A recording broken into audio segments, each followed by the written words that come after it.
untuk bahan bahan evaluasi kita bersama ya. Dan untuk di perkuliahan ini saya mohon teman-teman bisa sempat bertanya lah mungkin atau apa gitu yang mungkin ada yang kurang paham ataupun juga penjelasan saya mungkin kurang detail, kurang jelas, monggo silakan dikritisi karena saya mengharapkan itu biar saya bisa mengevaluasi diri saya sendiri dalam hal kita bisa memberikan materi ataupun juga informasi yang bermanfaat ya. Jadi memang tujuan saya ikut serta ya dalam program ini dalam artian saya sebagai praktisi di sini ya. Praktisi dalam artian bahwa apa yang dikerjakan oleh teman-teman semua itu nanti akan saya berikan semacam insight ya ataupun apa ya gambaran bahwa mungkin teman-teman pernah bertanya mungkin sama diri sendiri ataupun juga pernah kepikiran atau sama temen ngobrol gitu ya nggak sengaja gitu ih eh, ngapain sih ini analisis regresi ini buat apa sih gitu kan rumit banget rumusnya juga banyak dan lain sebagainya hasilnya harus dibandingin sama eh, tabel Fisher terus ini artinya apa ini artinya pokoknya mumet lah gitu apa apa gitu nah hal-hal seperti ini sebenarnya tidak perlu kita tidak perlu kita menjadi overthinking ya dengan ya, kita nikmati aja kita jalannya aja. Oh ternyata seperti ini gitu. Nanti juga ya namanya kita juga proses belajar ya sama sama juga waktu saya Pak Padrul juga mungkin pada saat awal-awal kita belajar statistik ataupun matematika ini juga pasti kepikiran gitu. Eh, ini buat apa sih gitu, misalkan untuk analisis matrik nyari determinan nyari apa pokoknya. Nah, hal-hal seperti itu sebenarnya mungkin bagi teman-teman ini kan bertanya-tanya ya, bertanya-tanya ini buat apa. Nah, kalau buat saya untuk analisis regresi ini sesuai dengan konsepnya bahwa analisis regresi ini digunakan untuk melakukan peramalannya. Mungkin teman-teman pernah tahu ataupun juga mungkin memahami bahwa memang regresi ini digunakan untuk apa namanya untuk peramalan satu ataupun dua variabel yang apa namanya berhubungan di mana dua variabel berhubungan ini mempengaruhi variabel eh maaf maaf Eh, dua variabel yang apa namanya variabel bebas ya variabel bebas di mana dua variabel ini akan mempengaruhi satu variabel terikatnya. Jadi kalau misalkan bahasa matematisnya atau model regresinya itu kalau yang sederhana itu Y sama dengan B0 atau A. Saya lebih senang A plus BX ya. Eh, lebih mudah dihafal gitu. Y sama dengan A plus BX 1 plus CX 2. Nah, X1, X2 ini merupakan dua variabel bebas yang bisa menentukan nasibnya si Y. Y ini adalah variabel terikat. Kenapa variabel terikat? Karena variabel terikat ini karena si Y ini nilainya ataupun posisinya dia kalau kita bicara bukan angka ya posisinya dia itu ditentukan oleh si X1 sama si X2 ya kan nah contoh contoh kita lah sehari-hari ya mungkin eh kalau di dunia anak muda ini kan lebih lebih ke arah-arah yang romantisme segala macam ya naksir naksir cewek lah naksir cowok lah atau apa gitu. Nah, kalau kita ibaratkan model matematisnya Y sama dengan A plus BX 1 plus CX 2, anggaplah Y itu si objeknya. Misalkan karena saya laki-laki ya, berarti Y ini objek perempuannya. Nah, kriteria saya dalam memilih pasangan hidup misalkan ya, ataupun pacar atau apalah pokoknya itu namanya. Nah, si Y ini merupakan kriteria yang saya idam-idamkan atau yang saya inginkan sebagai pasangan saya. Nah, kriteria saya apa? Oh, dia misalkan karena saya Muslim ya, dia harus punya agamanya Muslim. Kemudian misalkan usianya rentang saya pengennya rentang berapa. Kemudian mungkin tingkat pendidikannya, apakah saya lebih suka wanita yang cerdas, yang pintar, atau saya tidak mempermasalahkan tingkat pendidikan calon pasangan saya. Itu banyak sekali kriteria-kriteria. Kalau memang kita hanya membutuhkan dua kriteria, berarti kita ngomongnya ini dong, regresi linear berganda untuk dua variabel, ya kan? Nah,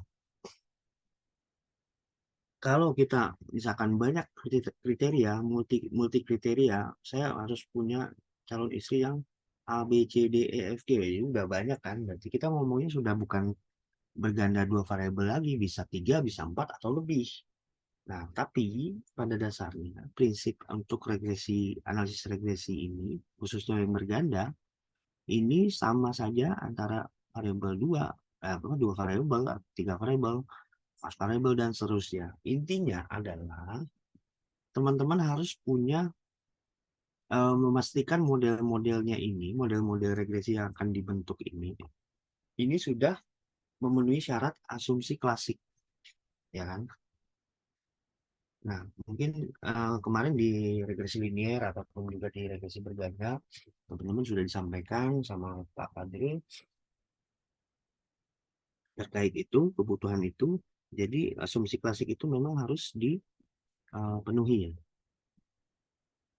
Oke, kurang lebih seperti itu ya reviewnya. Nah, sampai ini mungkin ada yang ditanyakan dulu sebelum saya masuk materi ya. Monggo silakan. Dari saya belum ada pertanyaan, Pak. Siap. Oke, yang lain? Belum ada, Pak. Oke, Belum, Pak. siap.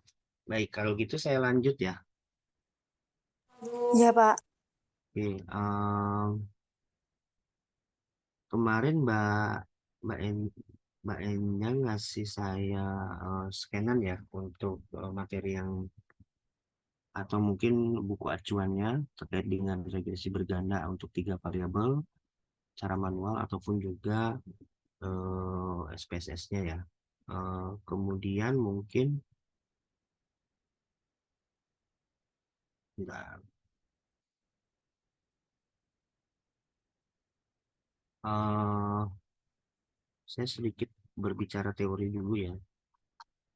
Nah, tadi sebenarnya sudah apa namanya saya sampaikan sedikit pemanasan lah mungkin ya, bukan pemanasan sih sebenarnya, hanya untuk merefresh kembali apa yang sudah teman-teman pelajari di regresi linear sederhana. Izin saya share apa namanya bahannya. Eh,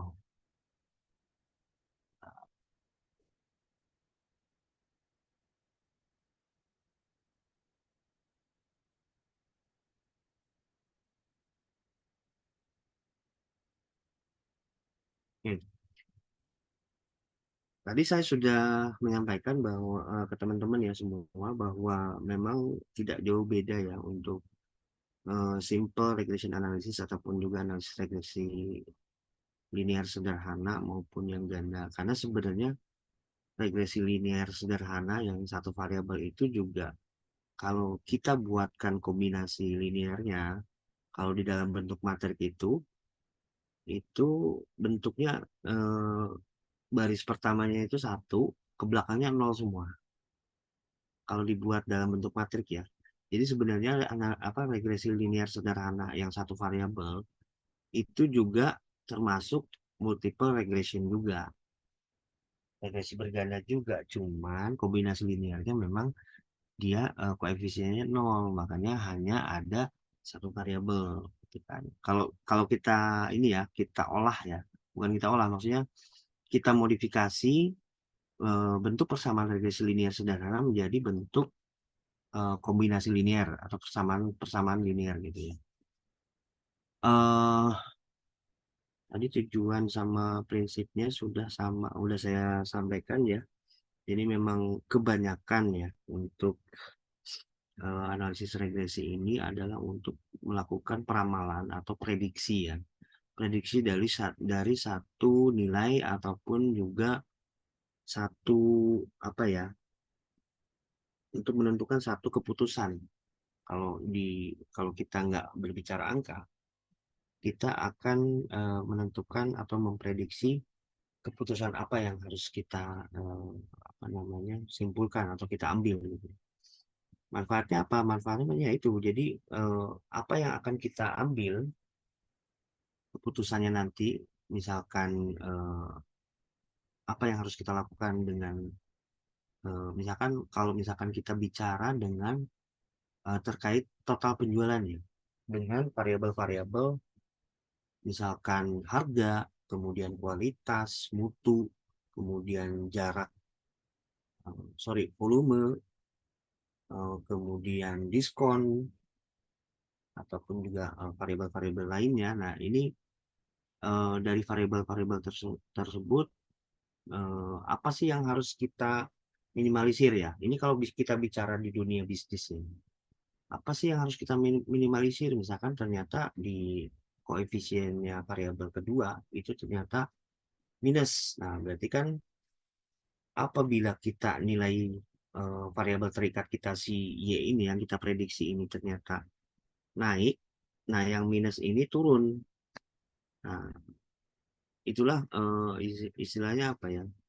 Fenomena yang harus teman-teman pahami dari interpretasi model-model regresi yang teman-teman nanti peroleh atau dapatkan dari hasil hitungan, baik itu mau manual maupun juga menggunakan software ya, dalam hal ini SPSS gitu.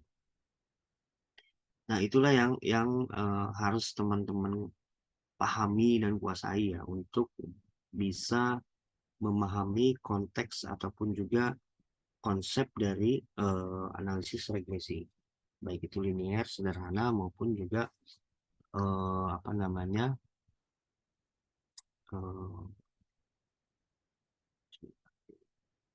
linear sederhana maupun ini ya berganda. Oke, ini ngilangin gimana nih? Sebentar, mengganggu.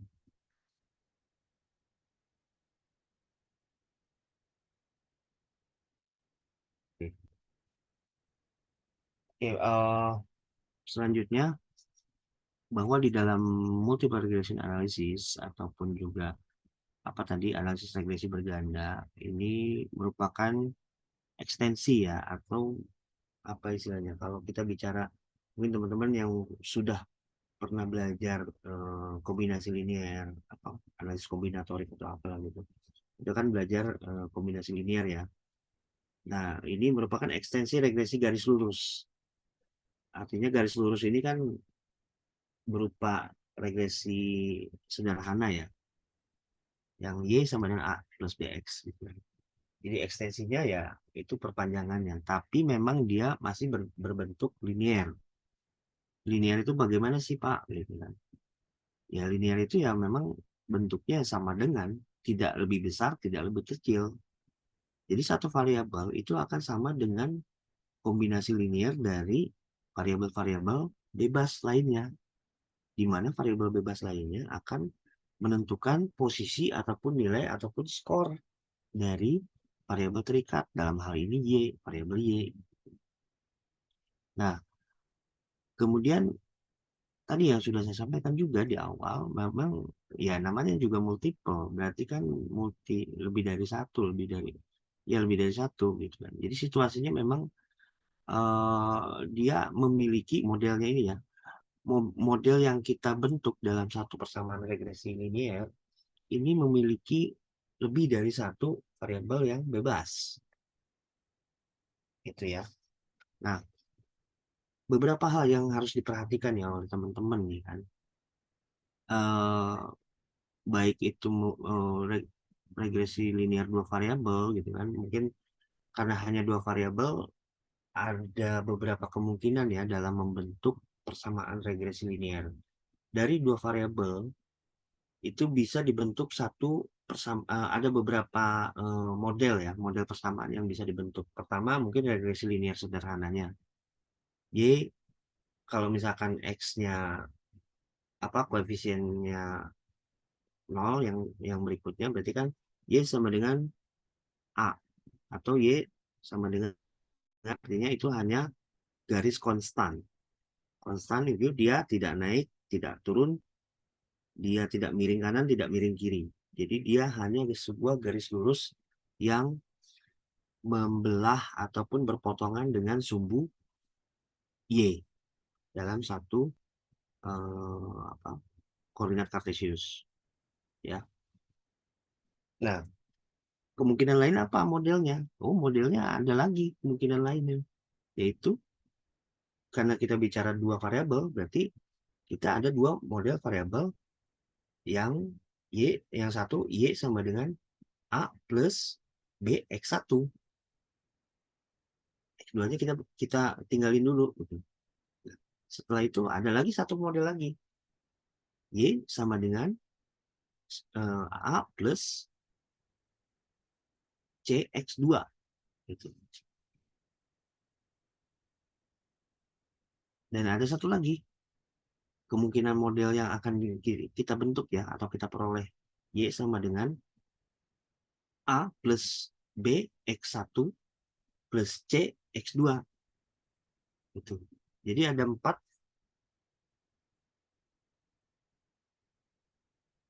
kemungkinan model yang akan bisa kita peroleh ya dari analisis model regresi yang akan kita bentuk gitu. Karena kita punya dua variabel, berarti ada kemungkinan 4 persamaan regresi.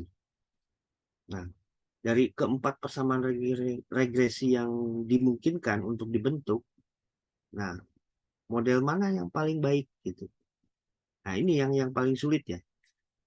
Jadi yang harus diperhatikan oleh teman-teman, baik dua variabel maupun tiga variabel atau lebih. Nah, ini yang harus teman-teman jeli ya dalam menentukan model mana sih, model persamaan mana sih regresinya yang the best model atau the best fit untuk menerjemahkan dari satu kasus ataupun juga satu permasalahan yang akan kita pecahkan gitu.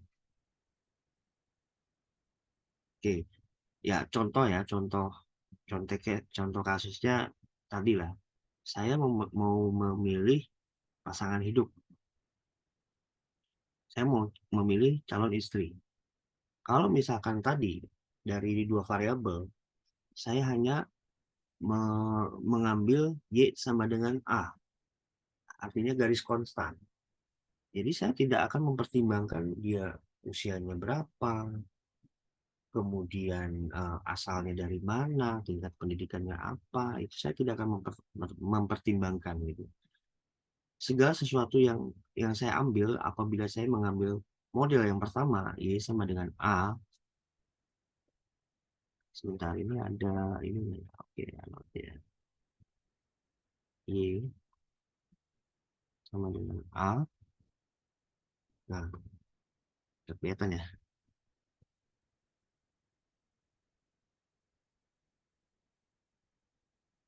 Bentar ya.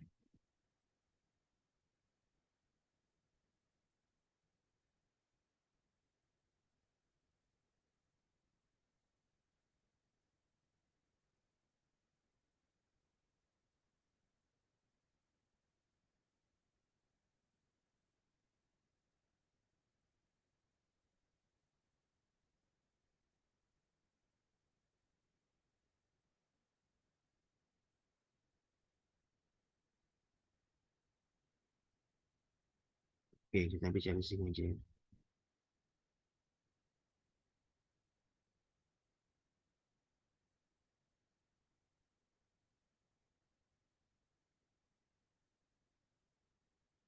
Oke, model ke satu tadi kan Y sama dengan A. Model kedua, Oke, sama dengan A plus BX. Model ketiga, ini kita bicara yang dua variabel dulu ya. A plus B X1, ini X1 ya, plus C X2. Sorry, ada satu lagi ketinggalannya. Ada 4 model kita kan. Jadi A plus CX2. Nah, dari dua variabel kita akan bisa membentuk 4 variabel. Sorry, 4 persamaan regresi. Y sama dengan A dan seterusnya. Gitu kan.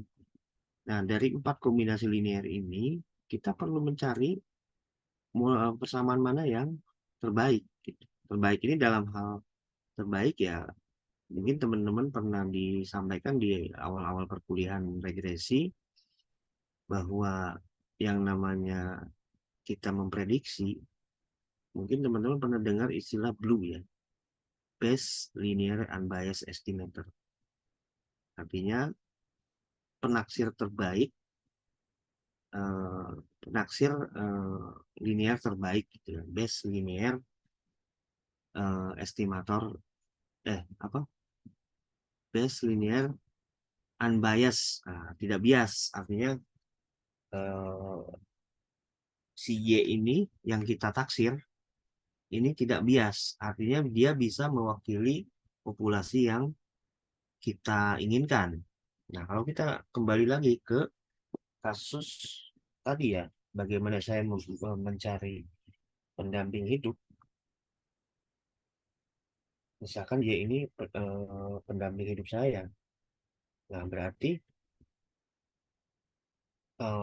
kalau misalkan saya mengambil model nomor 2 misalkan ya, A plus B X1, misalkan X1 ini usia ya, saya akan mempertimbangkan calon istri saya yang memiliki A plus B usianya, gitu kan.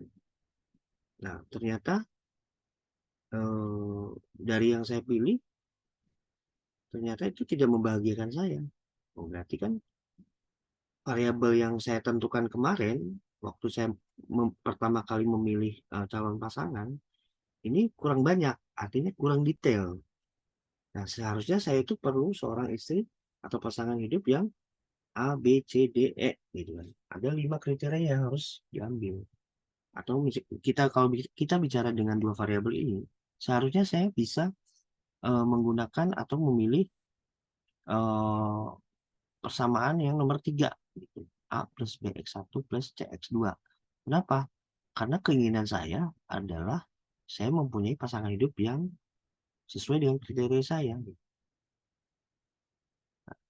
Tapi jangan salah, kita belum tentu baik ya, pilihan kita tuh belum tentu baik apabila kita mengambil persamaan linear yang dengan jumlah variabel bebas yang terbanyak.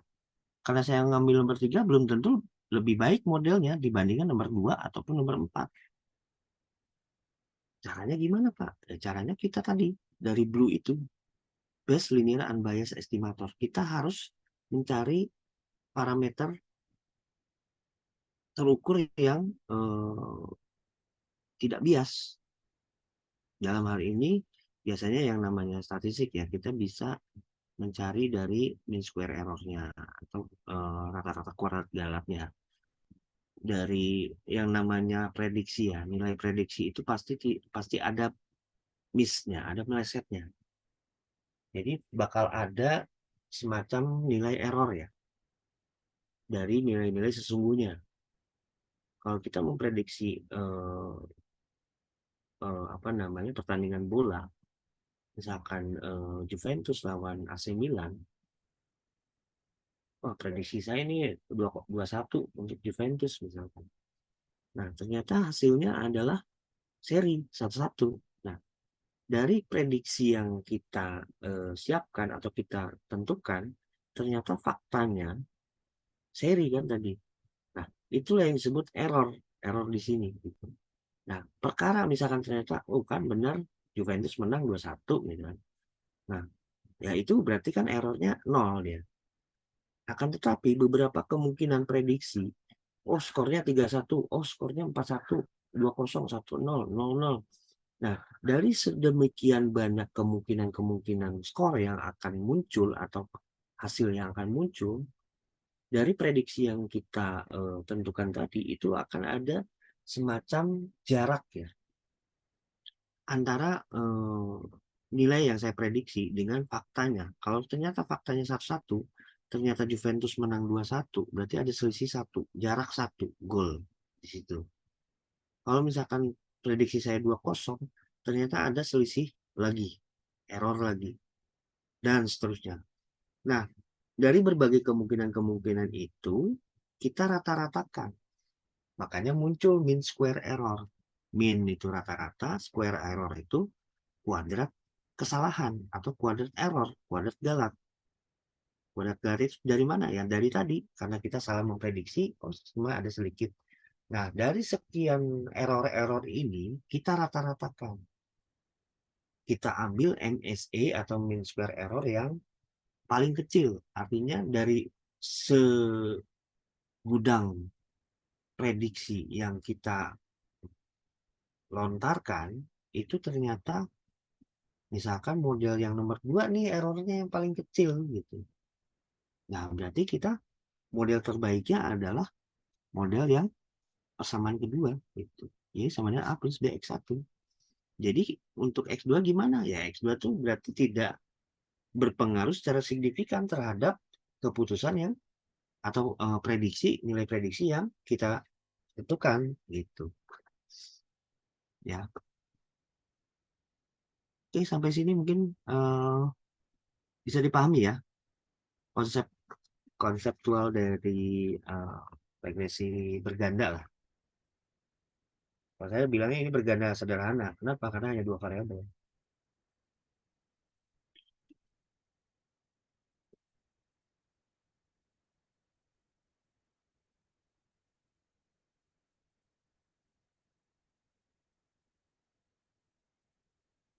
Oke.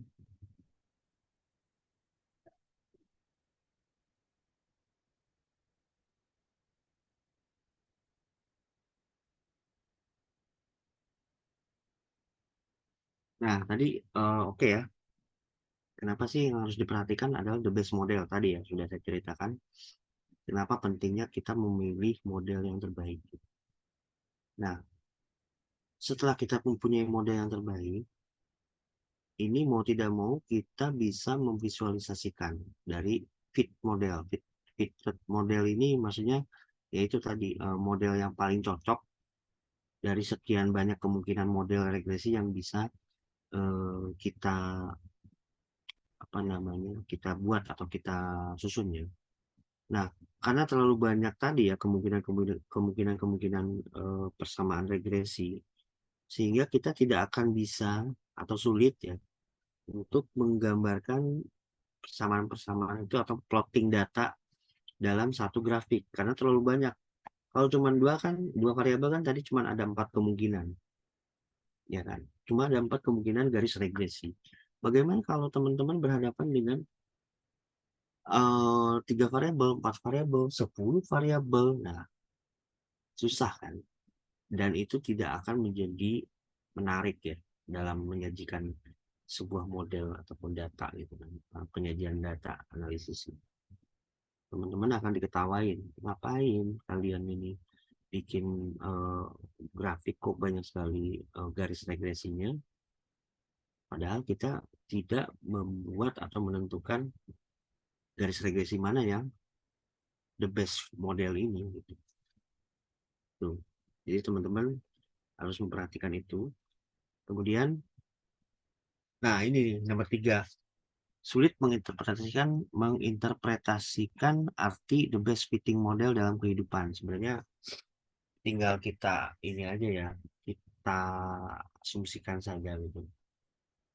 Kalau kita terapkan di kehidupan sehari-hari sih sebenarnya kalau menurut saya sih saya kurang setuju ya dengan statement seperti ini karena kita bisa justru dari dari kehidupan kita sehari-hari kita bisa belajar ataupun kita bisa mengimplementasikan atau mengandai-andai bahwa ya seperti tadi yang saya sampaikan, contohnya kalau saya mencari seorang pasangan hidup gitu kan, saya perlu A B C D, perlu pasangan hidup saya itu memiliki kriteria A B C D gitu. Ini bisa dijadikan satu pembelajaran yang buat kita sendiri gitu.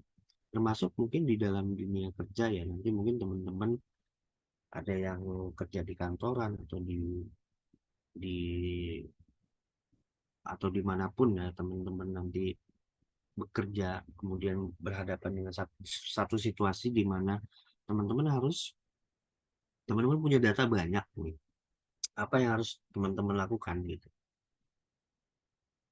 ya kan, apa yang harus teman-teman lakukan. Oh, saya harus membuat satu prediksi, misalkan bosnya atau atasannya atau pimpinannya, eh Risto, buatkan prediksi 5 tahun ke depan ini penjualan kita seperti apa gitu. Saya tinggal mengumpulkan data-data itu, saya buatkan kemungkinan-kemungkinan garis regresinya seperti apa, kemudian saya cari model terbaiknya. Oh, ternyata yang ini. Kemudian saya buatkan analisisnya, hipotesisnya segala macam dan seterusnya sampai ketemulah the best fit ya. Sampai saya menemukan satu model terbaik dari apa yang diperintahkan oleh atasan saya. Oh Pak, ternyata kalau Bapak mau 5 tahun ke depan, kalau misalkan kondisinya masih seperti ini, penjualan kita hanya naik 20%. Tapi saya punya model lain, Pak, gitu misalkan. Saya punya model lain di mana misalkan eh, di dalam 5 tahun ke depan ini produksi akan atau keuntungan akan berlipat lebih banyak 100%. Misalkan yang tadinya cuma hanya meningkat 20%, saya punya model terbaik 100%. Artinya 5 kali lebih baik dari model yang sekarang. Oh, benar ya. Terus apa aja yang kira-kira harus kita kembangkan dari produk-produk kita sehingga nilai keuntungan kita bisa eh, bag- lebih baik lagi atau lebih optimal, apa lebih maksimal lagi. Oh, misalkan dari sisi kita perlu membuat eh, gudang logistik baru, Pak. Kenapa? Karena itu akan menghemat atau memangkas biaya biaya antar. Karena posisi sekarang, gudang yang sekarang dengan lokasi atau toko yang akan kita distribusikan ini terlalu jauh, memakan waktu dan memakan biaya bla bla bla bla dan seterusnya. Nah, itulah manfaat dari salah satu manfaat ya dari kita bisa memahami atau mempelajari analisis regresi ini. Kemudian, nah ini yang saya suka nih, nomor 4 nih. Jadi menggunakan menggunakan komputer dengan program yang sudah diuji. Ya, inilah teman-teman yang teman-teman pelajari ya dari SPSS maupun Minitab ataupun Stata dan seterusnya. Itu hanya tools ya, teman-teman. Tools yang mempermudah pekerjaan kita, mempermudah analisis kita. Bayangkan kalau misalkan teman-teman kerja di kantor, punya data yang berjibun, yang segudang, kemudian disuruh tadi bosnya bikin prediksi, teman-teman nggak punya software, tidak bisa memahami atau tidak bisa mengolah, menganalisis menggunakan software itu, bayangkan teman-teman harus ngitung manual, pakai rumus, terserah mau pakai Excel juga gitu kan, tapi caranya manual gitu. Nah ini akan pertama tidak efisien secara waktu, kemudian juga bakal terjadi kemungkinan human error, mungkin salah hitung, nggak salah apa gitu, atau salah rumus. Beda dengan menggunakan komputer ya, dengan program yang sudah diuji. Contoh ya SPSS tadi.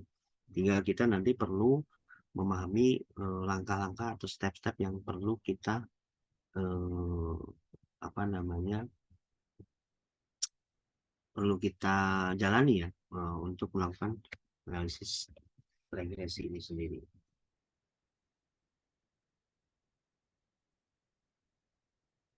Nah, ini hanya contoh aja ya. Tadi sudah saya singgung. Jadi untuk ya ini hanya contoh. variabelnya itu adalah di sini tekanan darah sistolik. Nah, tekanan darah sistolik ini kan kalau secara logika kita ya, yang namanya tekanan darah itu kan mau tinggi mau rendah ini akan dipengaruhi kalau teman-teman sudah pernah belajar biologi dulu. Yang namanya tekanan darah itu kan ada pembuluh darah ya, dan pembuluh darah. Pembuluh darah itu kalau memang ada penyumbatan, ini tekanannya pasti akan tinggi karena si saluran darahnya ini terhambat oleh gumpalan-gumpalan seperti lemak atau kolesterol lah kalau mungkin teman-teman lebih familiar ya. Kolesterol di sini akan memenuhi saluran pembuluh darah tadi sehingga tekanan darah yang dari jantung yang dipompa ke seluruh tubuh melalui jaringan-jaringan pembuluh kapiler atau pembuluh darah itu akan terhambat oleh gumpalan-gumpalan lemak tadi sehingga itu akan meningkatkan tekanan darahnya. Itulah yang disebut tekanan darah tinggi gitu. Nah, tekanan darah sistolik di sini ini kan pasti ada penyebabnya. Penyebabnya apa? Ya tadi apa? Gumpalan-gumpalan kolesterol tadi. Nah, sehingga di sini kalau kita lihat contohnya ya, data tekanan darah sistolik, konsumsi garam sehari dan berat badan itu TDS ini dipengaruhi oleh konsumsi garam sehari. Nah, ini kan asumsinya bahwa semakin sering kita mengkonsumsi garam itu semakin akan meningkatkan darah tinggi. Makanya orang darah tinggi kan juga boleh banyak makan garam ya, ya kan? Dan juga kalau misalkan dia obesitas, ya namanya obesitas kan biasanya bermasalah ya dengan gula lah atau apa gitu yang membuat pembuluh-pembuluh darah ini yang menghambat gitu ya. Nah, di sini modelnya tekanan darah sistolik ini dipengaruhi oleh konsumsi garam sehari dan berat badan. Sehingga modelnya di sini, kalau kita punya dua variabel ini adalah TDS sama dengan beta 0 plus beta 1 KGS plus beta 2 berat badan plus E. E ini error ya. Nah, bentuk umumnya seperti itu. Kalau misalkan kita menambahkan lagi variabel lainnya, kalau kita menambahkan lagi variabel lainnya,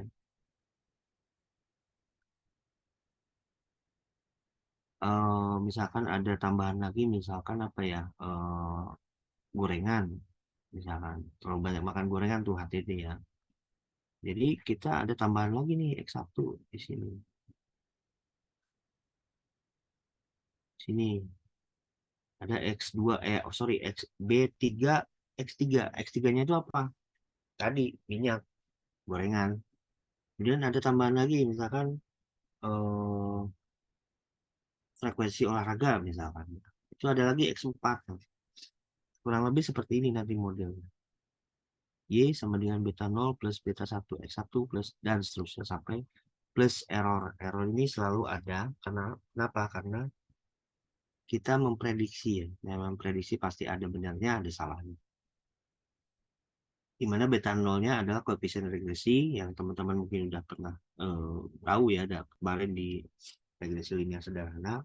Kemudian X1, X2-nya ini variabel bebas. Variabel yang menentukan variabel Y-nya ini. Gitu ya. Nah, ini contoh kasusnya ya. Tapi nggak apa-apa lah. Ini untuk nanti untuk teman-teman ini aja ya. Untuk teman-teman belajar apa di nanti untuk saya akan kembali ke sini ya. Nah, kelihatan ya? Terlihat, Pak. Kelihatan, Ya, Pak. oke. Ini mungkin teman-teman sudah pernah baca, lihat-lihat mungkin ya kan, lihat-lihat. Rumusnya gini amat ya gitu. Saya juga malas sebenarnya lihat rumus-rumus seperti ini ya.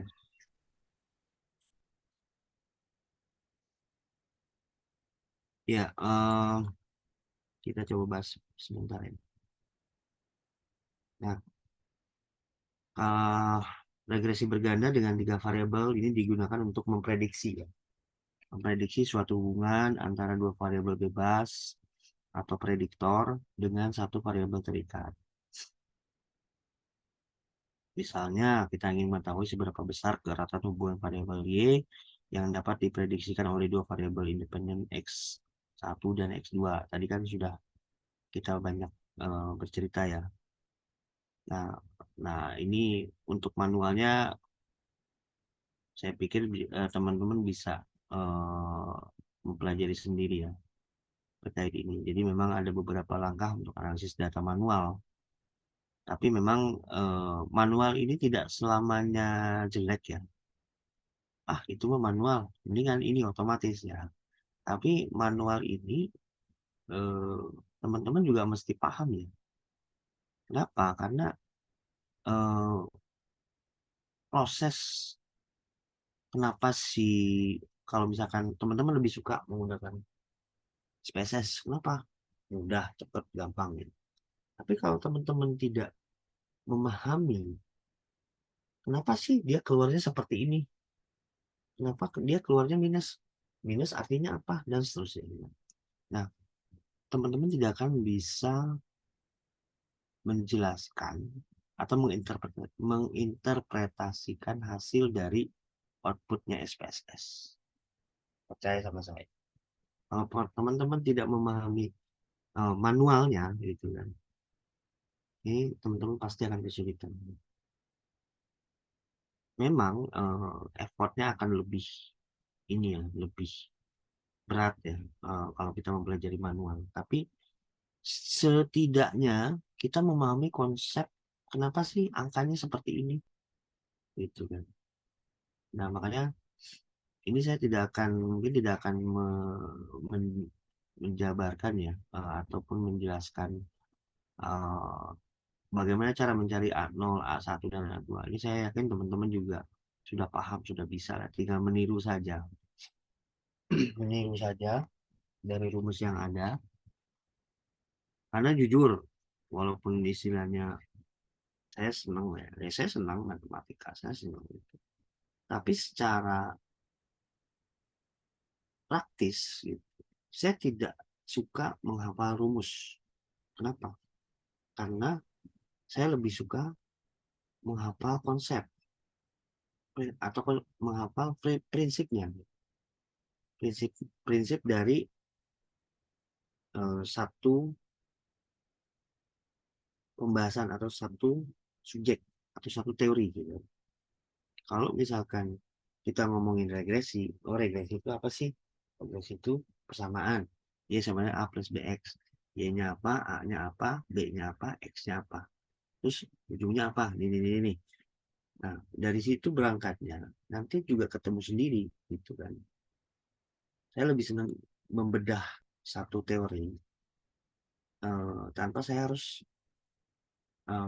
tidak suka menghafal rumus dari satu teori gitu kan. Tapi saya lebih prefer atau saya lebih menyukai memahami konsep dasarnya seperti apa atau prinsip dasarnya seperti apa. Karena kita bicara regresi, berarti kan persamaan linear. Persamaan linear itu kan Y sama dengan A dan seterusnya gitu kan. Tapi ya namanya kuliah ya ataupun sekolah ataupun apa lah namanya, ya tetap aja ya namanya dosen ataupun guru nggak mau tahu gitu kan. Yang penting hitunganmu benar, rumusnya benar, dan hasil akhirnya juga benar. Walaupun tidak menutup kemungkinan ada juga guru ataupun dosen yang dia tidak melihat semuanya harus perfect, semuanya harus benar. Walaupun istilahnya prosesnya teman-teman ini benar gitu, konsepnya oke, jalurnya oke, cuman hanya typo aja, mungkin komanya kurang atau nolnya lebih satu dan seterusnya. Artinya hasil akhirnya hasil akhirnya salah. Tidak serta-merta jawaban yang teman-teman buat itu salah. Kalau saya ya, saya akan melihat proses pengerjaan teman-teman dalam menyelesaikan satu persoalan. Oh, itu ya.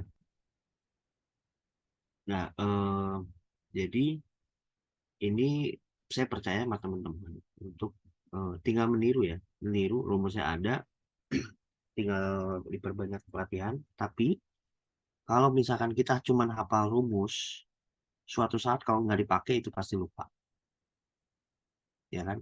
Tapi kalau kita paham prinsipnya, kita tidak akan pernah lupa. Oh, tinggal, oh iya, seperti ini konsepnya, gini.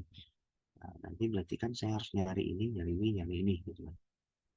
Nah, itu yang kalau saya boleh sharing ya, kalau kalau prinsip saya seperti itu, memang dari zamannya saya sekolah dulu, memang saya lebih suka seperti itu. Gitu. Nah, kembali ke laptop nih ya. Jadi di materi buku yang disampaikan di sini untuk mencari A0, A0 ini dalam artian apa namanya?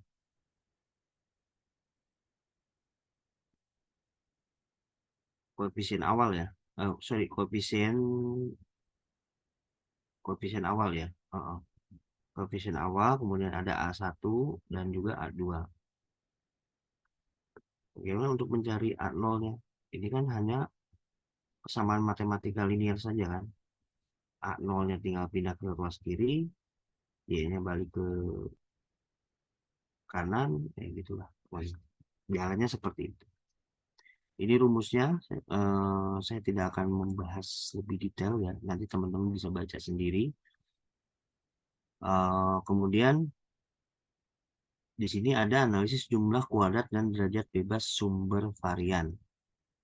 Rumusnya sudah ada, teman-teman tinggal masukkan saja. Nah, jangan lupa derajat bebas totalnya, jumlah kuadrat regresi juga seperti ini sudah ada rumusnya, nanti tinggal dimasukkan saja. Derajat bebas regresinya seperti inilah ya. Kemudian apalagi yang dicari? Ya, jumlah kuadrat sisa. Kemudian derajat bebasnya. Kemudian apalagi? Nah, kata jumlah kuadrat dengan rumusnya demikian. Gitu. Nah, kalau memang teman-teman nyarinya nilai, nggak nggak mencari ilmu ya, hanya mencari biar saya dapat A, biar saya dapat B. Ya ini tinggal dihafalin aja gitu. Yang perkara-perkara seperti ini teman-teman harus memahami konteks persoalannya. Kalaupun misalkan saya punya persoalan tadi ya, karena darah sistolik, saya kasih datanya yang tadi. Terus silakan teman-teman kerjain. Ya, teman-teman tinggal ini aja kan, nyontek rumusnya aja kan. Nah, pertanyaannya adalah teman-teman paham nggak mana yang harus saya masukkan tadi? Ada tekanan darah sistolik, ada apa tadi, konsumsi garam, ada juga berat badan. Nah, dari nilai-nilai itu mana yang harus saya masukkan? Nah, ini yang harus teman-teman pahami. Makanya untuk belajar khususnya regresi ini, teman-teman harus memahami kontekstual dari permasalahan yang dihadapi. Makanya sebelum mengerjakan soal, teman-teman harus memahami dulu. Ini ngomongin apa sih soalnya gitu. Pertanyaannya apa? Variabelnya kita harus paham dulu. Mana yang menjadi variabel terikat, mana yang menjadi variabel bebasnya. Variabel bebas itu menentukan variabel terikat ya. Ingat itu. Jadi makanya teman-teman harus memahami kontekstual itunya, prinsip ataupun juga konsep permasalahannya itu harus teman-teman kuasai atau pahami. Dan begitu pula kalau kalau kita bicara dunia nyata gitu kan. Contoh lah, saya di dunia kerja gitu. Saya mau menghadapi satu persoalan. Saya tidak kalau misalkan persoalan ini gampang pakai regresi, langsung aja masukin. Padahal kita belum tentu yang kita cari itu belum tentu itu gitu kan. Nah, kita perlu mencermati persoalan itu dulu gitu. Ini persoalannya apa sih? ngomongin apa sih, mau nyari apa sih, gitu. Terus masalahnya di mana, kalian mau nyari apa, gitu. Nah, sama juga dengan untuk konsep regresi ini sendiri. Jadi saya tidak akan mengajari rumus ya, buat teman-teman sendiri ya. Silakan aja baca sendiri untuk rumus ya.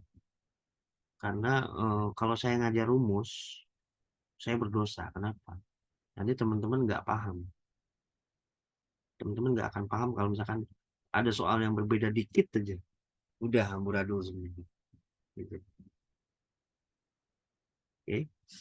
Nah, kemudian setelah tadi dicari ya jumlah kuadrat total dan seterusnya sampai dengan rata-rata jumlah kuadrat sisa atau kuadrat galat ya. Kuadrat sisa itu galat ya.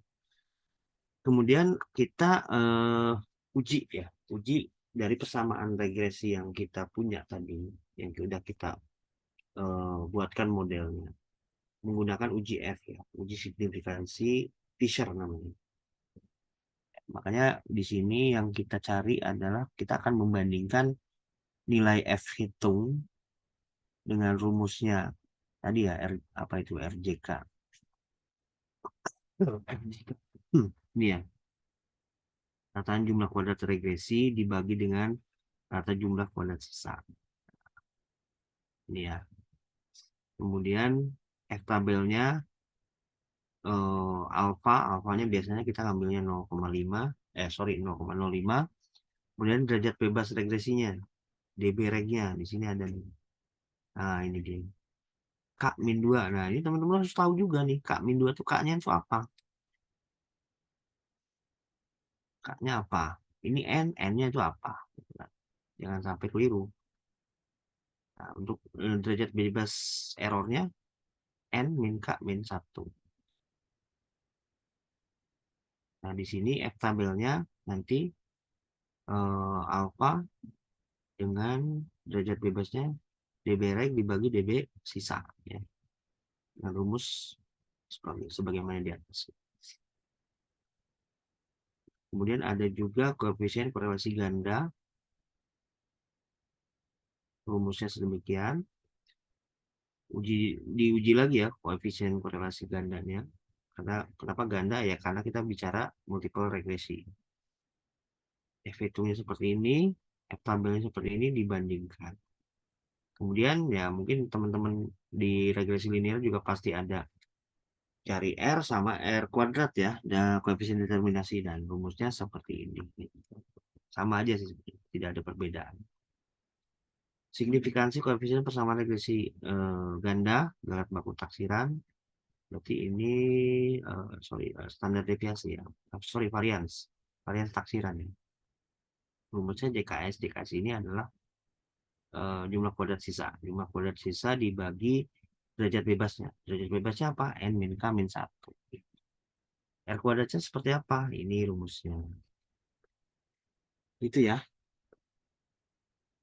Kemudian standar deviasi. Ya, seperti biasa lah. Teman-teman yang udah belajar statistik dasar pasti nggak jauh beda antara varian, standar baku, standar deviasi. Ini pasti akan selalu dicari. Uji signifikansi untuk koefisien X1 dan X2-nya. Ini menggunakan uji T ya. Uji T dengan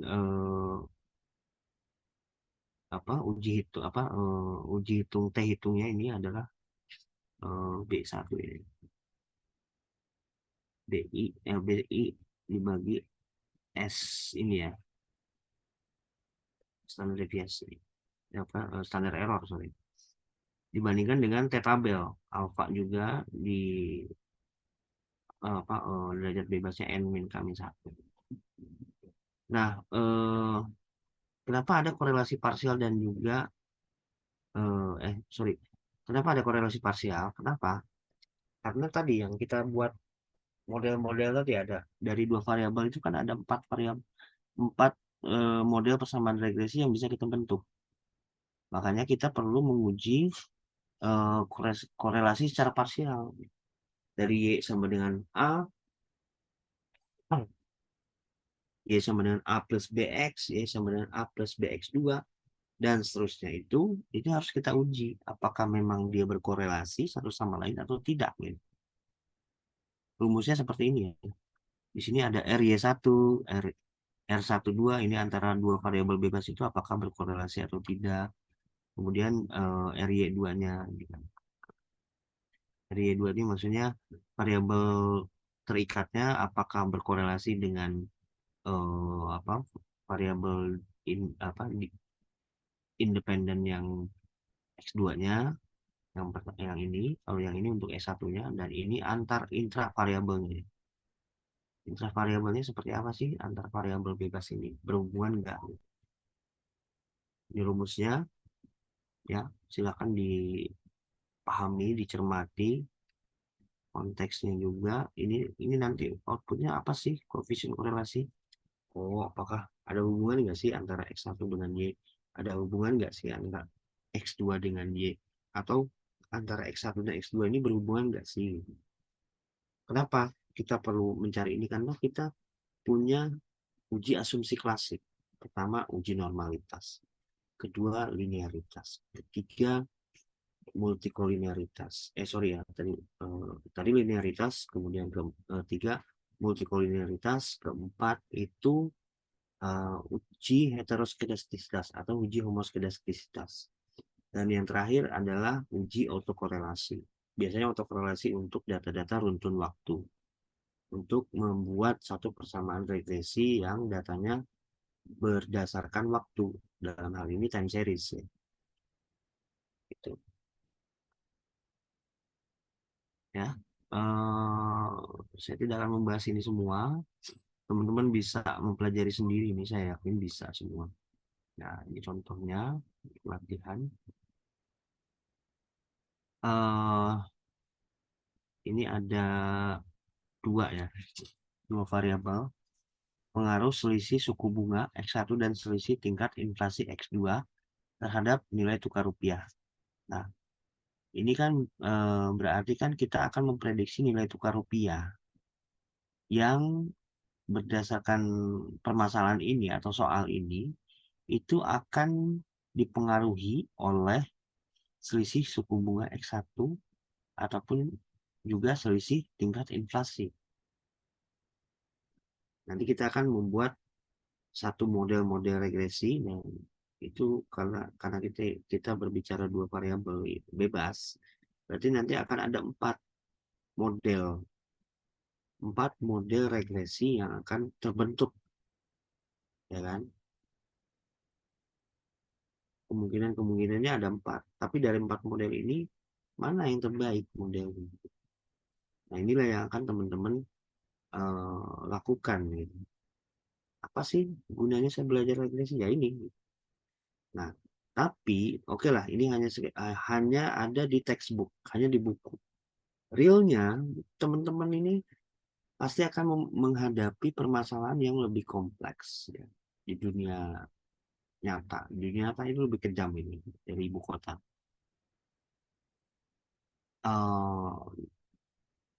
Di dunia nyata, teman-teman tidak akan menemukan X1, X2. Makanya tadi saya sampaikan, jangan belajar rumus, jangan menghafal rumus. Pahami konteksnya, pahami prinsip dari teori ini. Kalau misalkan teman-teman nanti misalkan udah kerja di kantor di mana gitu, ataupun taruh misalkan teman-teman ada yang jadi guru, itu pasti akan dihadapi oleh permasalahan-permasalahan yang kurang lebih ada seperti ini. Mungkin kalau misalkan eh, di di lingkungan pendidikan ya, di perguruan lah, guru lah atau dosen atau apa gitu, itu kan pasti ada apa ya, karena kakak saya juga guru ya, jadi biasanya dia ada semacam kajian pembelajaran kelas gitu. Misalkan dari dinas pendidikannya memberikan satu model baru dalam pemberian pembelajaran kelas, ini diminta untuk melakukan kajian atau riset. Nah, ini teman-teman udah paham gitu kan. Kalau memang udah memahami, oh saya bisa pakai regresi nih gitu kan. Teman-teman tinggal mengumpulkan data, cleansing segala macam, uji normalitas, uji asumsi klasik, bikin modelnya, jadi deh, gitu kan, analisisnya. Oh ternyata model yang disampaikan oleh Dinas Pendidikan Kota Bandung misalkan, ternyata kurang bagus. Kenapa? Hasilnya itu jelek, prediksinya. Itu. Kalau memang mau bagus, sebaiknya yang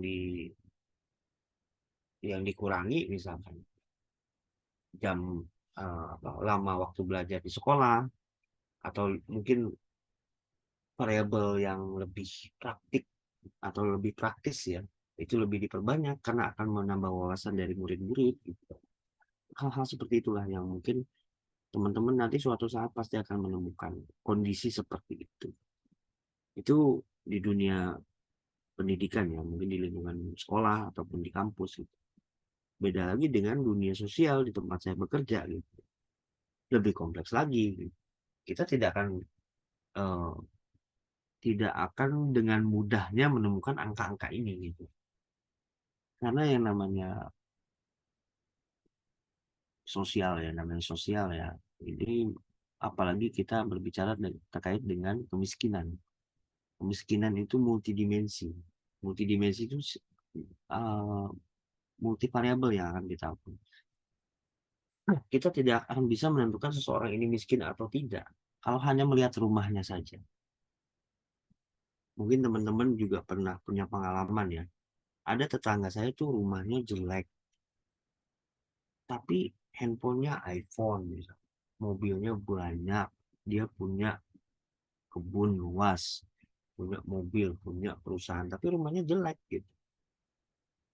Nah, berarti kan satu variabel rumah itu tidak menunjukkan bahwa dia ini seorang yang miskin. Oke, kita tambahin lagi variabelnya. Misalkan penghasilannya dari rumah yang jelek, penghasilannya 500.000 sebulan. 500.000 sebulan.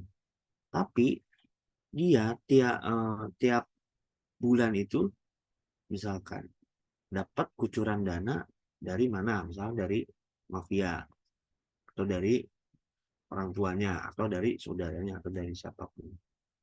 Jadi sebenarnya dari penghasilan dia 500.000 ditambah subsidi ataupun dia gak tiap bulan dia dikasih di sama orang tua atau siapa 10 juta, berarti kan dia tiap bulan itu punya duit 10.500.000. Berarti kan bukan orang miskin ya. Berapa? Makanya itu saya sampaikan kenapa kemiskinan itu multidimensi, karena kita tidak bisa menilai seseorang ini miskin atau tidak hanya dengan beberapa variabel. Satu variabel tidak cukup, dua variabel mungkin cukup tapi belum tentu gitu kan, masih bias dan seterusnya. Sehingga eh, baik itu dari BPS maupun PMK ya, dalam hal ini ada, ini teman-teman pernah dengar kemiskinan ekstrim. Nah, kemudian di kami juga mengelola ya data terpadu kesejahteraan sosial, di mana isinya adalah data-data variabel-variabel yang multi tadi ya, multivariabel dari orang-orang ataupun juga keluarga ya, keluarga dengan status kesejahteraan yang tertentu gitu. Bisa dari sisi rumahnya, bisa dari sisi aset yang dia miliki, dari sisi pendapatan atau pekerjaan, dari sisi mungkin dia apa namanya apa namanya ke kepemilikan atau kepesertaan dari program-program pemerintah dan seterusnya. Nah, variabel-variabel inilah yang kami gunakan untuk menentukan seseorang ini layak atau tidak layak. Layak atau tidak layaknya dalam dalam artian saya perlu nggak, saya ini layak nggak sih dapat bantuan pemerintah? Atau misalkan saudara layak nggak sih sebenarnya saya bantu? Gitu. Nah ini juga sama nih. Dari contoh ini, nah, karena kita ngomonginnya nilai tukar rupiah nih, gitu. Nah ini apa? Dia hanya menyampaikan dua variabel yang dia anggap bisa berpengaruh terhadap nilai tukar rupiah. Apa aja sih variabelnya? Suku bunga dan juga tingkat inflasi. Ya, oke, kita coba. Ini kebetulan ada jawabannya. Oke, di sini permasalahannya tentukan bersama regresi ganda Y atas X1 dan X2. Ya, berarti kita berbicara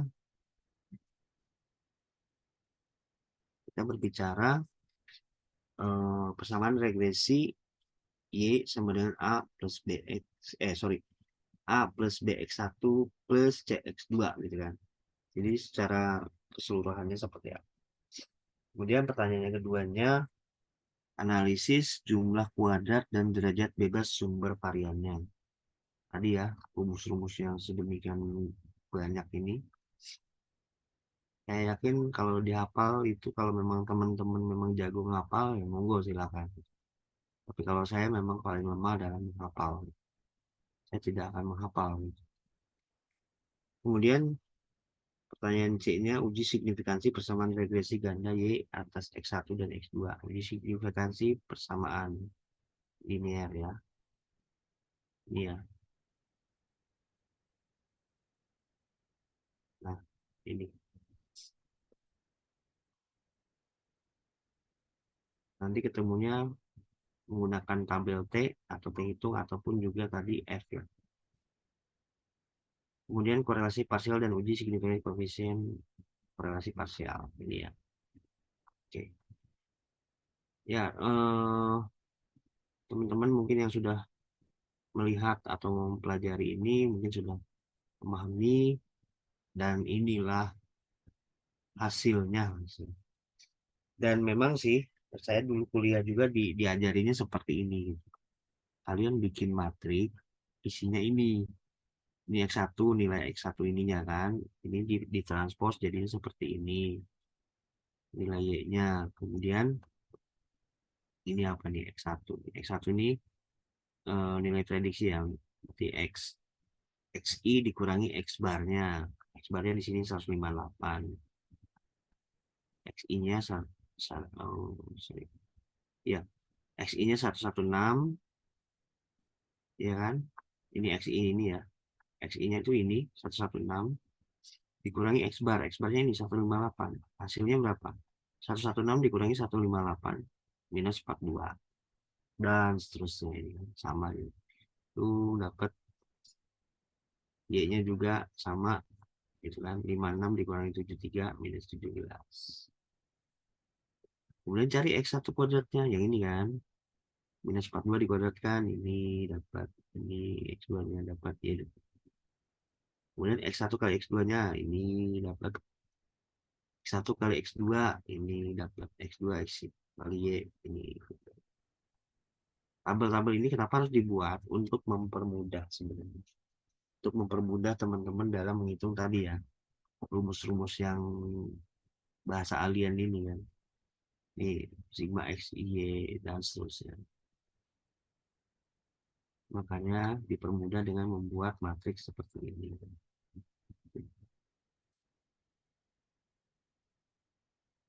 Nah, kemudian baru kita menjawab tuh pertanyaan-pertanyaan. Menentukan persamaan regresi berganda 3 variabel dari A0, A1, dan A2. Ya, ini teman-teman bisa melihat sendiri atau mempelajari sendiri lah ya. Saya tidak perlu apa namanya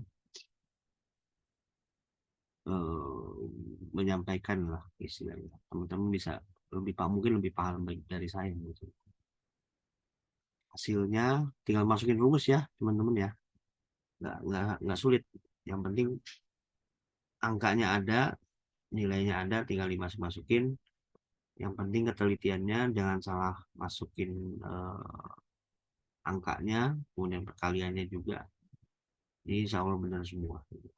Dapatlah tuh kan. A0-nya dapat, A1-nya dapat, A2 dapat, tinggal disubstitusikan nilai. Jadilah satu persamaan regresi Y atas X1 dan X2.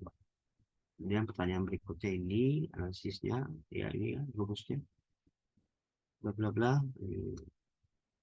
Kemudian uji signifikansinya seperti ini, sama ya. kurang lebih mungkin dengan regresi linear sederhana yang kemarin teman-teman juga pelajari. Nah, ini yang penting ini adalah bagaimana kita bisa membuat kesimpulan yang atau interpretasi, kesimpulan dan interpretasi ya, karena berbeda dua kegiatan atau dua hal yang berbeda. Nah, kesimpulannya di sini didapat F-tabelnya dengan alfanya karena dia menggunakan 0,01 ya. Derajat bebas regresinya 2, derajat bebas S-nya ini 7, alfanya 1%. Diperoleh tabelnya 9,55. Jadi karena kita menggunakan alfanya itu 5% ya. Kalau 10% ya sorry tadi 1% ya. 1% itu 9,55. Kalau 5% itu F-tabelnya 4,74. Sedangkan kita punya F hitung dengan rumus sedemikian itu 31,27. Nah, kesimpulan yang dihasilkan karena F hitung lebih besar dari F tabel, maka tolak H0. Nah, ini H0-nya juga teman-teman harus paham nih, apa yang dihipotesiskan gitu. Tolak H0, H0-nya apa? Nah, Pak, teman-teman juga harus paham gitu ya. Apa yang kita uji? Yang kita uji adalah tadi disesuaikan dengan pertanyaan. Yang kita uji adalah signifikansi persamaan regresi.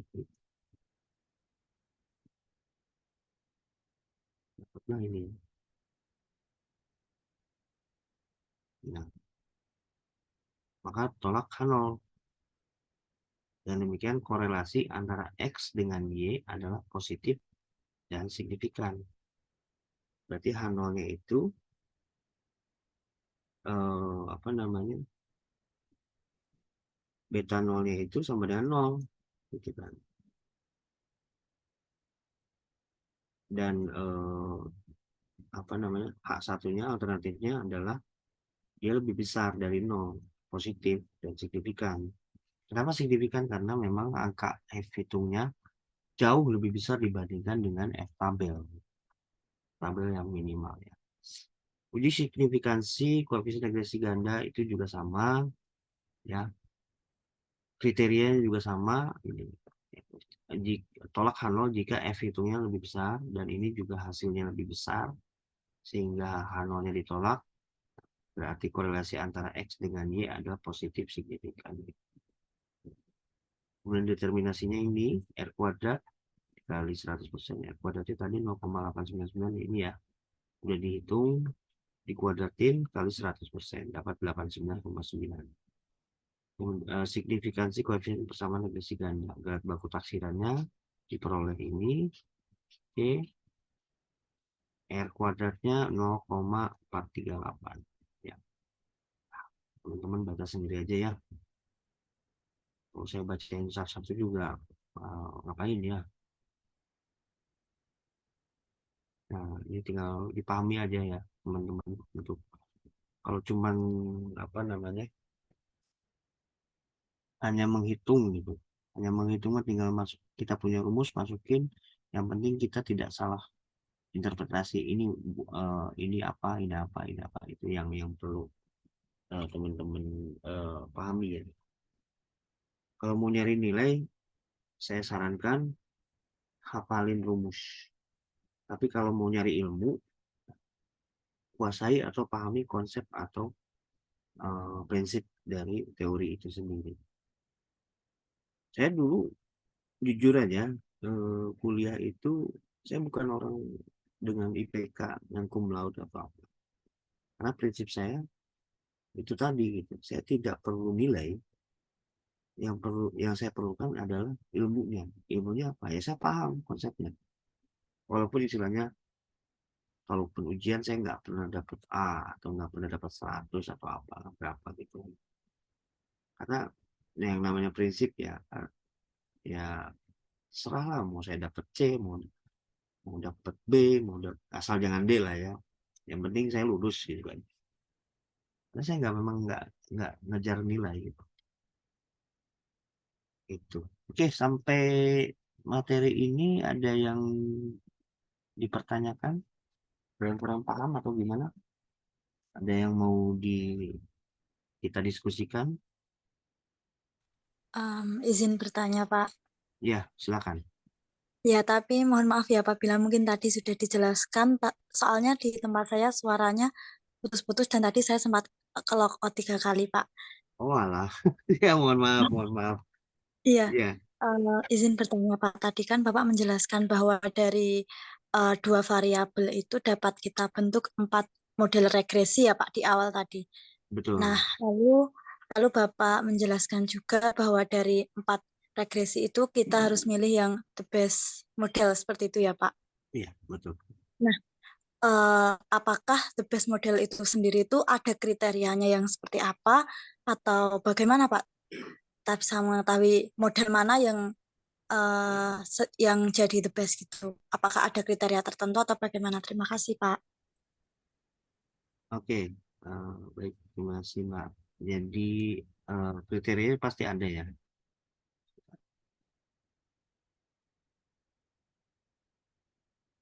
Kriteria the best model. Memang kriteria eh, modelnya itu biasanya ya, itu tergantung dari apa jenis regresi. Tapi kalau karena kita bicara di dalam hal ini, kita bicara regresi linier. Sebenarnya kan model-model regresinya sendiri kan banyak ya. Banyak dalam artian apa namanya? eh, Kalau di ini ya, kalau di SPSS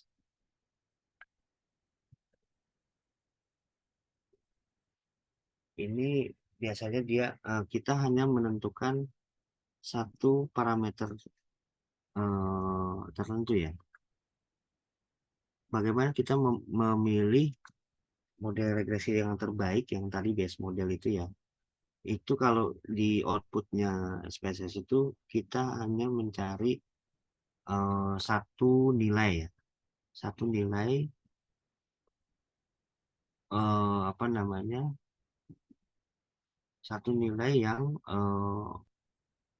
lebih ke representatifnya. Misalkan diambilnya dari R kuadratnya, gitu ya. Jadi misalkan dari beberapa model yang ada, nah ternyata R kuadrat yang apa namanya model yang ketiga nih yang lebih bagus atau yang paling gede gitu. Nah ini model the best fitnya gitu kan, the best fit model artinya model persamaan regresi yang ketiga inilah yang lebih mendekati atau lebih bisa menjelaskan dari model ataupun permasalahan yang kita hadapi gitu Mbak.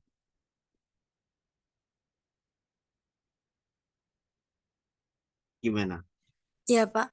Baik, Pak. Tadi kalau misalkan dilihat dari salah satu nilai representatifnya ya, Pak, seperti nilai R tadi ya, Pak, itu. Nah, Mm-mm.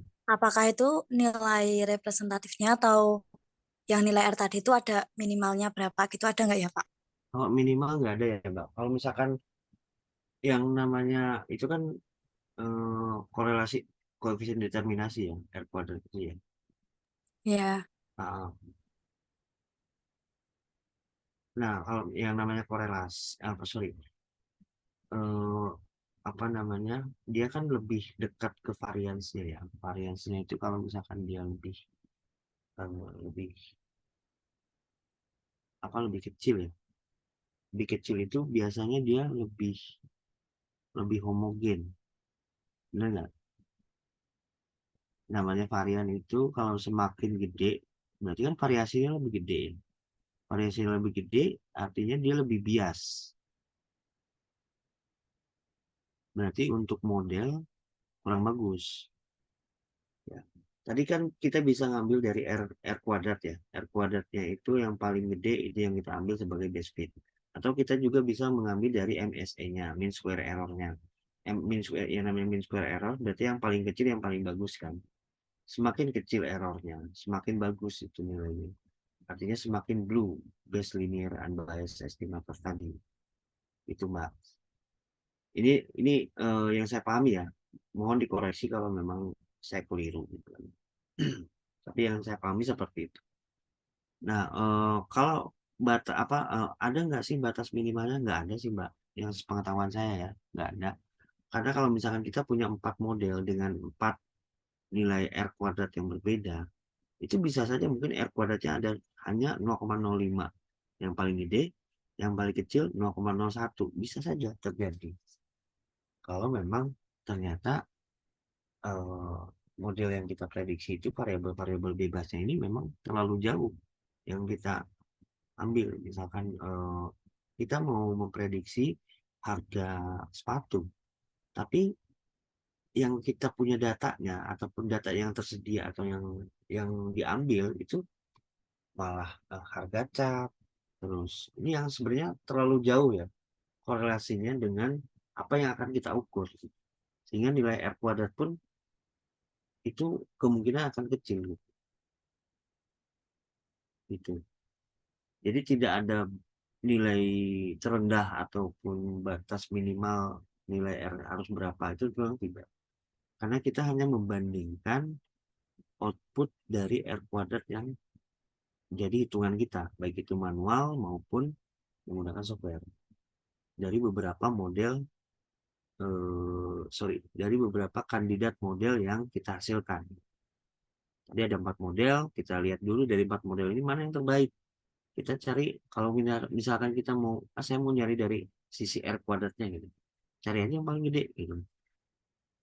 Atau enggak mungkin, saya mau nyari yang standar errornya paling kecil. Atau saya mau nyari dari sisi atau aspek mean square errornya yang paling kecil.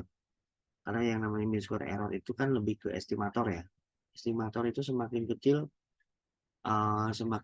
selisihnya dengan parameter populasinya itu semakin bagus, semakin bias gitu kan, dan seterusnya gitu. Makanya ada beberapa kriteria yang menjadi rujukan ataupun eh, jadi tergantung penelitinya gitu, mau ngambil dari aspek yang mana gitu. Itu sih Mbak pemahaman saya. Baik, Pak, terima kasih.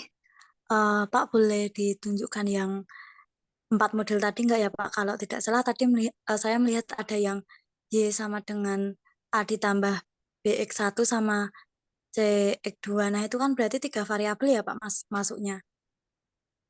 Iya, sebentar-benar.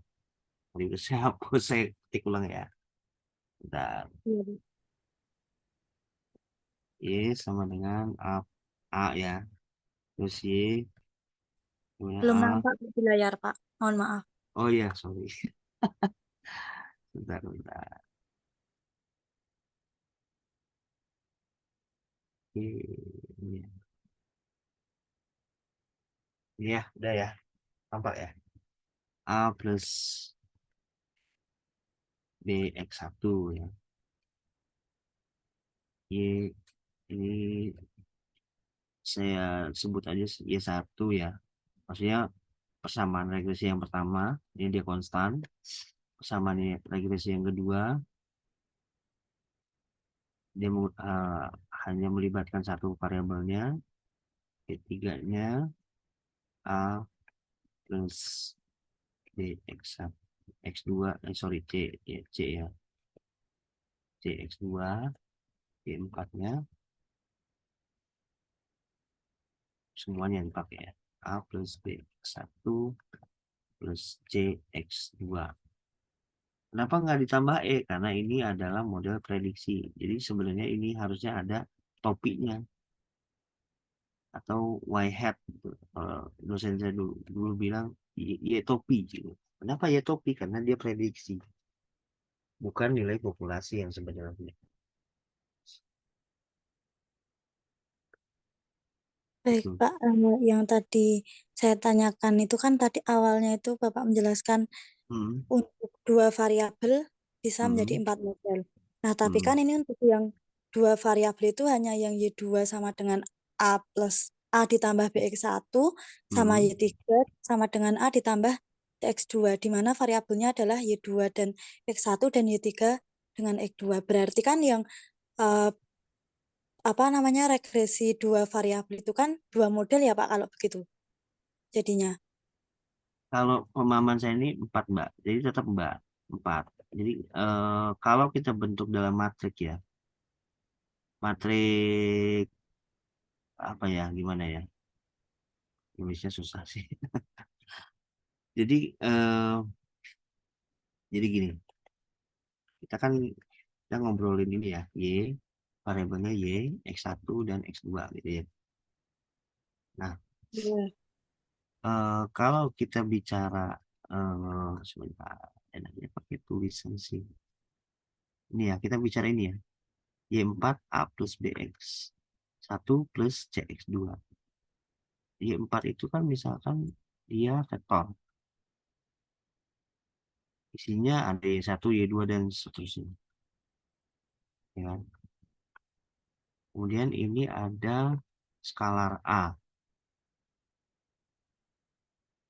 A-nya isinya dia konstanta ya. Bisa 1, 2, dan seterusnya. Atau minus. Plus B. B juga dia koefisien konstanta dia. Karena X1 ini misalkan di dalamnya ada banyak nih.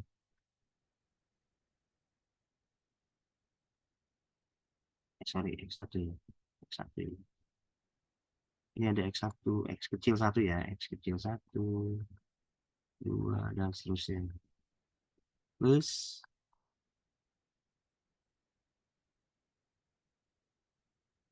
X2 di sini.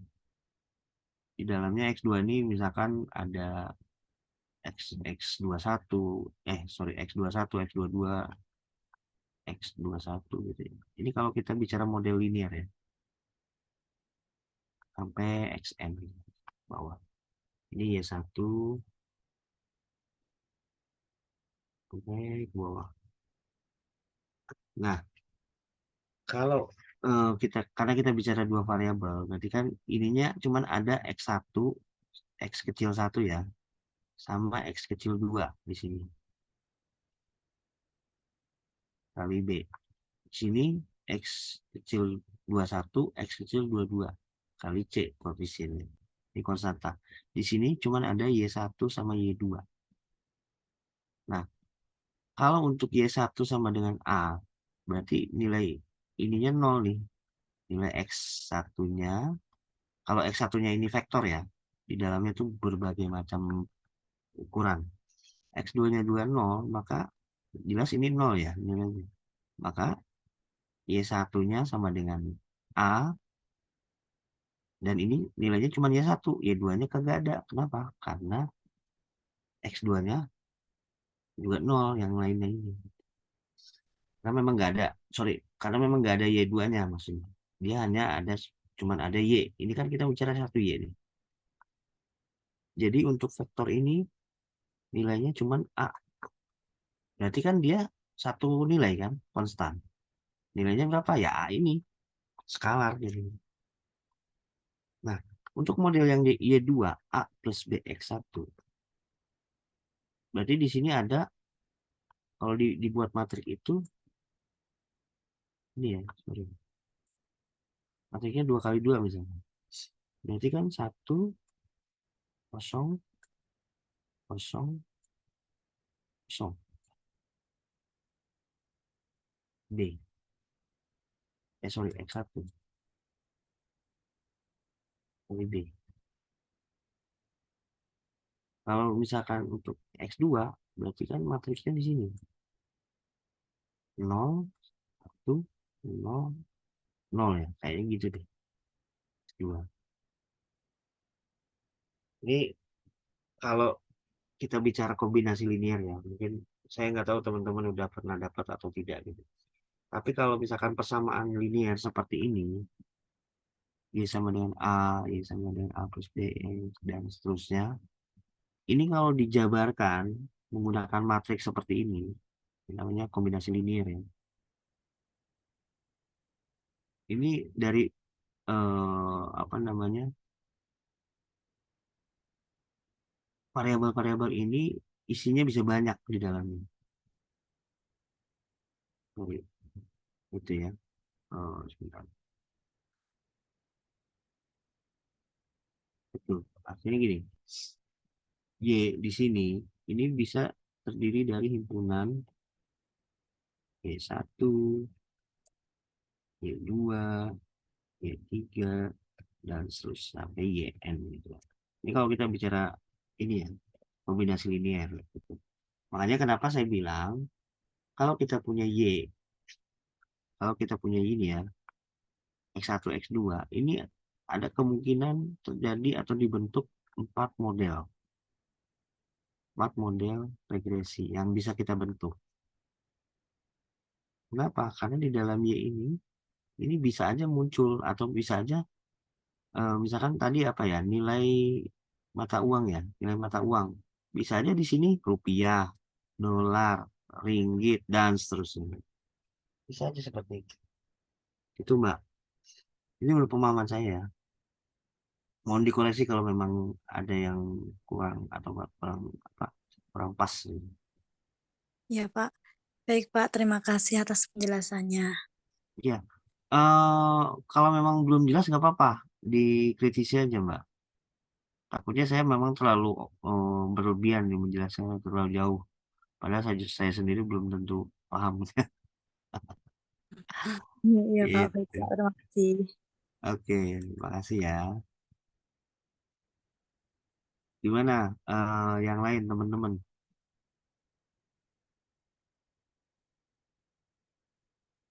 Ada lagi nggak? Mungkin ada penjelasan saya yang kurang dipahami, mungkin terlalu menyimpang atau apa. Tapi seingat saya sih memang kalau kita ngomongin regresi linear, kita pasti ngomongin juga model-model linear. Model-model linear itu apa sih? Yaitu biasanya bentuknya itu matrik dan juga dia bentuknya kombinasi linear. Kombinasi linear itu apa? Jadi eh, satu variabel itu bisa dibentuk atau bisa terbentuk dari variabel-variabel lainnya gitu. Kayak tadi misalkan mata uang dipengaruhi oleh selisih inflasi ataupun juga suku bunga misalkan. Nah, kita punya variabel apa Y tadi ya. Variabel Y apa namanya? Tadi mata uang. Nah, mata uang ini kita bisa atau terdiri dari tadi rupiah, ringgit, dolar, dolar Australia, dolar dolar Singapura, won, rubel dan seterusnya. Gitu kan. Nah, dari kumpulan-kumpulan apa namanya tadi ya jenis-jenis mata uang negara itu kita kumpulkan menjadi satu variabel besar. Dalam hal ini kita punya variabel Y tadi, itu variabel independen, sorry, variabel dependen ya, variabel terikat si Y tadi dari nilai mata uang gitu. Karena mata uangnya banyak gitu. Itu maksud saya di situ. Mudah-mudahan bisa dipahami ya.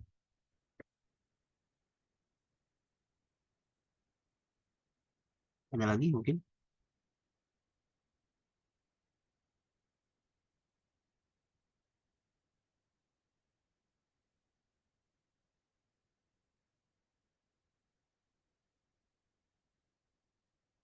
Ada yang belum di Saya belum ada lagi, Pak.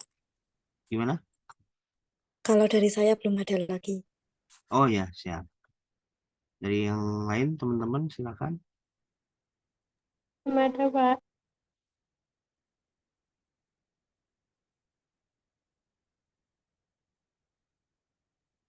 Saya izin 5 menit dulu ya sebentar.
Oke, ada lagi?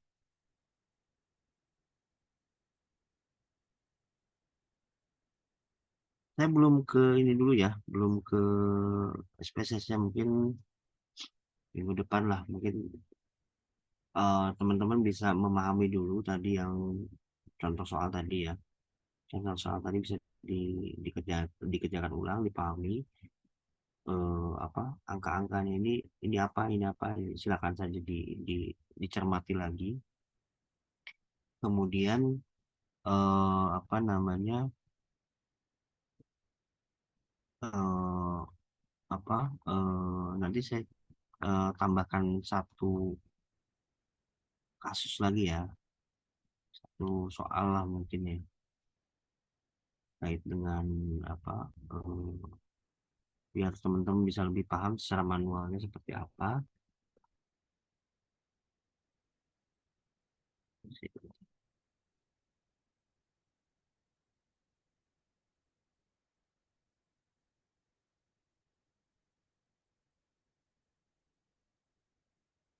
Ini nanti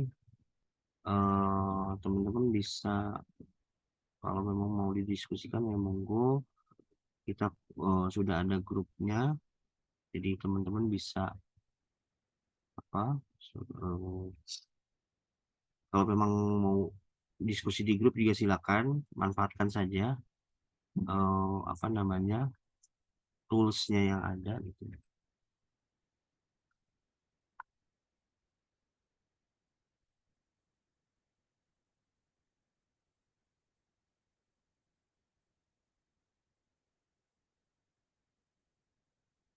Baik, Pak. Mungkin nanti kalau ada pertanyaan lagi dari kami dan di luar di luar perkuliahan Antek, mungkin kami sampaikan melalui grup gitu nih, Pak. Monggo silakan. Kalau saya tuh lebih senang ini ya, lebih senang diskusi sebenarnya sama teman-teman. Silakan saja gitu. Selama saya bisa menyampaikan ataupun sesuai ya dengan apa yang diharapkan, alhamdulillah gitu kan. Tapi kalau memang di luar ekspektasi ya, monggo. Kalau saya sih lebih senang, saya justru lebih senang dikritis ya, apa sorry dikritisi gitu. Karena kenapa? Karena saya bisa berkaca sama diri saya sendiri. Oh, saya ini ternyata terlalu over, terlalu apa. Jadi saya bisa menilai bahwa oh kekurangan saya itu seperti apa. Itu yang saya suka gitu. Maksudnya eh, karena saya nggak bisa menilai diri saya sendiri gitu. Yang bisa menilai diri saya adalah orang lain gitu. Artinya lawan bicara kita gitu. Gitu. Jadi sekali lagi silakan nanti teman-teman mempelajari lagi tadi yang konsep yang tadi ya, yang regresi linear berganda, karena tidak jauh berbeda ya prinsipnya dengan regresi linear sederhana. Kemudian tadi kalau memang ada contoh soal silakan aja latihan. Kalau pesan saya, jangan menghafal rumus. Kalau mau mencari nilai silakan hafal rumus. Kalau misalkan mau mencari ilmu, kuasai konsepnya. Gitu. Konsep dan prinsip dari teorema itu sendiri. Itu. Kenapa kalau hafal rumus hanya dapat nilai? Karena ya hanya hanya segitu-gitu aja. Gitu. Pada saat itu teman-teman ujian nilai saya 100, oke. Tahun depan belum tentu Anda dapat 100. Nah, kecuali kalau misalkan saya ujian cuma dapat 80 atau 75. Tapi tahun depan begitu saya ujian lagi karena saya paham konsepnya, itu bisa sama atau bisa lebih dari itu. Itulah makanya kalau saya prinsipnya itu. Silakan kalau memang cocok, ya monggo di diterapkan, kalau enggak ya itu hak teman-teman semua gitu. Silakan saja. Mungkin sementara cukup dulu ya teman-teman ya untuk kelas malam ini. Saya mohon maaf agak sedikit terlambat tadi di awal, kemudian juga apabila ada hal-hal ataupun penyampaian yang kurang berkenan, saya juga mohon maaf. Kita cukupkan dulu di pertemuan kita di sesi 8 ya, untuk regresi linear berganda. Ini baru kita berbicara teorinya saja, dan tadi sedikit menyinggung contoh soal yang ada di buku. Minggu depan, insya Allah, mudah-mudahan jadwalnya tidak ada perubahan, tetap hari Kamis malam ya, jam 7. Mudah-mudahan sih tidak ada hal-hal yang dadakan, karena jujur saja nih teman-teman, jadwal saya ini nggak puguh gitu. Ada ya, semenjak saya sudah berpindah di tempat baru ini, saya baru sekitar hampir 4 bulan ya di tempat baru ini. Mobilitasnya sangat tinggi, jauh berbeda dengan tahun lalu yang saya masih bisa konsisten ya dengan waktu. Nah, ini mudah-mudahan untuk kelas yang sekarang ini tidak banyak perubahan ya. Kita mungkin sementara kita bertemunya di Kamis malam ya. Kamis malam dulu jam 7, paling telat dikit lah mungkin ya. Mudah-mudahan enggak mudah-mudahan saya bisa konsisten, dan saya doakan teman-teman sehat semua, kemudian bisa memahami apa yang menjadi goalnya teman-teman gitu kan. Jadi kuliah itu bukan hanya sekedar bukan hanya sekedar grade ataupun gelar lah ya, tapi juga teman-teman harus punya prinsip ya. Saya kuliah juga saya harus pintar bukan dalam hal pelajaran ya, tapi saya harus pintar mempunyai konsep, mempunyai prinsip dan seterusnya. Artinya harus punya perbedaan atau ciri khas lah dari teman-teman masing-masing gitu. Tapi ya itu mah hanya penyampaian saya saja. Silakan saja, itu kan hak teman-teman semua gitu. Oke, terima kasih. Mohon maaf apabila ada kekurangan. Sekali lagi, insya Allah kita bisa bertemu lagi di kelas minggu depan dengan jam dan waktu yang sama. Mudah-mudahan bisa konsisten. Kalaupun ada perubahan, nanti saya infokan ke Mbak Enjang langsung, ataupun nanti mungkin bisa saya berikan pengumuman ya di grup. Kebetulan udah dimasukkan sama Pak Patron. Terima kasih Mbak Enjang dan teman-teman semua. Kita akhiri saja perkuliahan kita. Saya tidak akan memberikan tugas untuk sekarang. Minggu depan siap-siap ya. Untuk SPSS-nya udah terinstall semua ya. Mudah-mudahan bisa terinstall semua. Ini kebetulan hari ini saya belum install SPSS, jadi makanya saya belum nyampe ke situ. Jadi saya mohon maaf. Terima kasih atas kehadirannya dan antusiasmenya. Mudah-mudahan apa yang saya sampaikan bisa bermanfaat. Ya, kalau mahasiswa kan paling anti ya. Ya, saya juga pernah jadi mahasiswa sih ya. Paham lah gitu. Terima kasih sekali lagi. Mohon maaf apabila ada kekurangan. Terima kasih. Wassalamualaikum warahmatullahi wabarakatuh. Waalaikumsalam. Waalaikumsalam warahmatullahi wabarakatuh. Terima kasih, Pak. Terima kasih.